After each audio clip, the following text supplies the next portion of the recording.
Guys ऐसा sentences आप daily life में यूज़ करते हो, जैसे किसी न किसी दिन वह आपसे बात करेगा, किसी न किसी दिन आप इंग्लिश बोलोगे, किसी न किसी दिन मैं कार खरीदूंगी, किसी न किसी दिन वह यहाँ आएगी, किसी न किसी दिन वह आपसे मिलेगा। गाइज जब इस टाइप की सिचुएशन आ जाए तब आप इसे इंग्लिश में कैसे बोलोगे, तो देखते हैं। सबसे पहले इसका स्ट्रक्चर, सबसे पहले यूज़ करना है सेंटेंस। जैसा आपका सेंटेंस होगा उस टाइप से आप बनाओगे। इसके बाद लगाना है समझे और दी अदर। तो ये हो गया दोस्तों आपका कंप्लीट स्ट्रक्चर। समझते हैं एग्जाम्पल से। किसी न किसी दिन वह आपसे बात करेगा, तो सबसे पहले लगाना है सेंटेंस। सेंटेंस है वह आपसे बात करेगा, तो ये सेंटेंस है गाइस फ्यूचर इंडेफिनिट का। तो फ्यूचर इंडेफिनिट का रूल होता है subject plus will plus verb की फर्स्ट फॉर्म प्लस ऑब्जेक्ट। तो वह आपसे बात करेगा, it means he will talk to you. इसके बाद यूज करना है समझे और द अदर। तो आपका कंप्लीट सेंटेंस हो गया दोस्तों, he will talk to you समझे और द अदर। इट मीन्स किसी न किसी दिन वह आपसे बात करेगा। नेक्स्ट एग्जाम्पल है किसी न किसी दिन आप इंग्लिश बोलोगे, तो इसका इंग्लिश बनेगा यू विल स्पीक इंग्लिश समझे और the other. You will speak English समझे और द अदर। इट मीन्स किसी न किसी दिन आप इंग्लिश बोलोगे। नेक्स्ट एग्जाम्पल है किसी न किसी दिन मैं कार खरीदूंगी, तो इसका इंग्लिश बनेगा I will by a car समझे और the other. I will by a car समझे और द अदर। इट मीन्स किसी न किसी दिन मैं कार खरीदूंगी। नेक्स्ट एग्जाम्पल है किसी न किसी दिन वह यहाँ आएगी, तो इसका इंग्लिश बनेगा she will come here someday और द अदर। इट मीन्स किसी न किसी दिन वह यहाँ आएगी। नेक्स्ट एग्जाम्पल है किसी न किसी दिन वह आपसे मिलेगा। गाइज इसका आंसर आपको कमेंट सेक्शन में बनाना है। गाइज ऐसे सेंटेंसेस भी आप डेली लाइफ में यूज करते हो, जैसे हो ना हो वह झूठ बोल रहा है, हो ना हो वह पढ़ रही है, हो ना हो वह खेल रहा था, हो ना हो आप सो रहे थे, हो ना हो वह थका हुआ होगा। गाइज जब ऐसा सिचुएशन आ जाए तब आप इसे इंग्लिश में कैसे बोलोगे, तो देखते हैं सबसे पहले इसका स्ट्रक्चर। सबसे पहले गाइज आपको यूज करना है whether you believe or not. It means हो ना हो। इसके बाद लगाना है सेंटेंस। जैसा आपका सेंटेंस होगा उस टाइप से आप बनाओगे। ये हो गया दोस्तों आपका स्ट्रक्चर। समझते हैं एग्जाम्पल से। हो ना हो वह झूठ बोल रहा है, तो सबसे पहले यूज करना है according to rule whether you believe or not.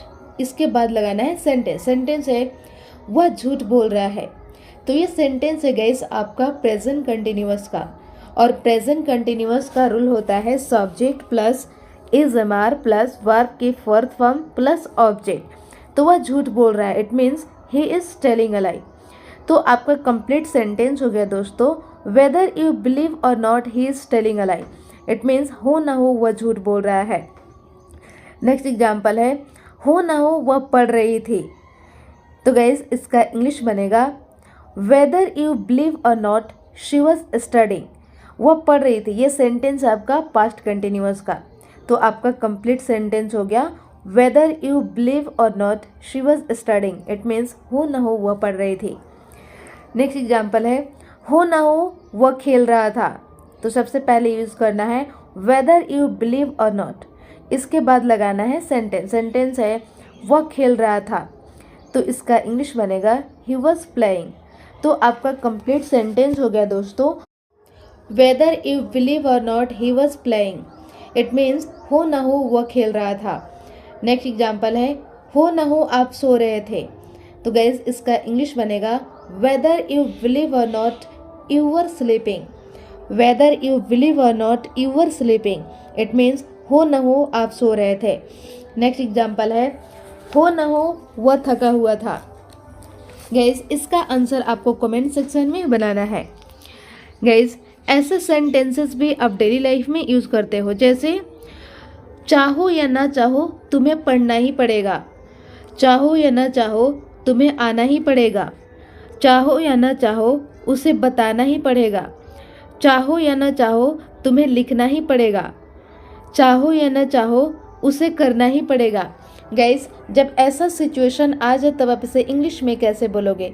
तो देखते हैं सबसे पहले इसका स्ट्रक्चर। सबसे पहले यूज़ करना है सेंटेंस। जैसा आपका सेंटेंस होगा उस टाइप से आप बनाओगे। प्लस यूज़ करना है whether you like it or not. It means चाहो या ना चाहो। ये हो गया आपका स्ट्रक्चर। समझते हैं एग्जाम्पल से। चाहो या ना चाहो तुम्हें पढ़ना ही पड़ेगा। तो सबसे पहले यूज़ करना है सेंटेंस। सेंटेंस है तुम्हें पढ़ना ही पड़ेगा। तो ये सेंटेंस है गाइस आपका फ्यूचर का कंपल्सन वाला। तो आपको सबसे पहले यूज़ करना है सेंटेंस। सेंटेंस आपका क्या हो गया? तुम्हें पढ़ना ही पड़ेगा। तो इसका इंग्लिश बनेगा you will have to study. इसके बाद गाइस आपको यूज़ करना है whether you like it or not. तो आपका कंप्लीट सेंटेंस हो गया guys you will have to study whether you like it or not. It means चाहो या ना चाहो तुम्हें पढ़ना ही पड़ेगा। नेक्स्ट एग्जाम्पल है चाहो या ना चाहो तुम्हें आना ही पड़ेगा। तो सबसे पहले यूज करना है सेंटेंस। सेंटेंस है तुम्हें आना ही पड़ेगा। It means you will have to come. इसके बाद आपको यूज़ करना है whether you like it or not. तो आपका कंप्लीट सेंटेंस हो गया दोस्तों you will have to come whether you like it or not. It means चाहो या ना चाहो तुम्हें आना ही पड़ेगा। नेक्स्ट एग्जाम्पल है चाहो या ना चाहो उसे बताना ही पड़ेगा। तो सबसे पहले लगाना है सेंटेंस। सेंटेंस है उसे बताना ही पड़ेगा। It means he will have to tell. इसके बाद लगाना है whether you like it or not. तो आपका कंप्लीट सेंटेंस हो गया दोस्तों he will have to tell whether you like it or not. It means चाहो या ना चाहो उसे बताना ही पड़ेगा। नेक्स्ट एग्जाम्पल है चाहो या ना चाहो तुम्हें लिखना ही पड़ेगा। तो सबसे पहले यूज़ करना है सेंटेंस। सेंटेंस है तुम्हें लिखना ही पड़ेगा। It means you will have to write. इसके बाद गाइस आपको लगाना है whether you like it or not. तो आपका कंप्लीट सेंटेंस हो गया दोस्तों you will have to write whether you like it or not. It means चाहो या ना चाहो तुम्हें लिखना ही पड़ेगा। नेक्स्ट एग्जाम्पल है चाहो या ना चाहो उसे करना ही पड़ेगा। गाइस इसका आंसर आपको कमेंट सेक्शन में बनाना है। तो बस गाइस आज के लिए इतना ही। मिलती हूँ नेक्स्ट वीडियो में। आई होप आपको ये वीडियो पसंद आया होगा। तो आप कमेंट सेक्शन में अपना फीडबैक जरूर दें। Thank you.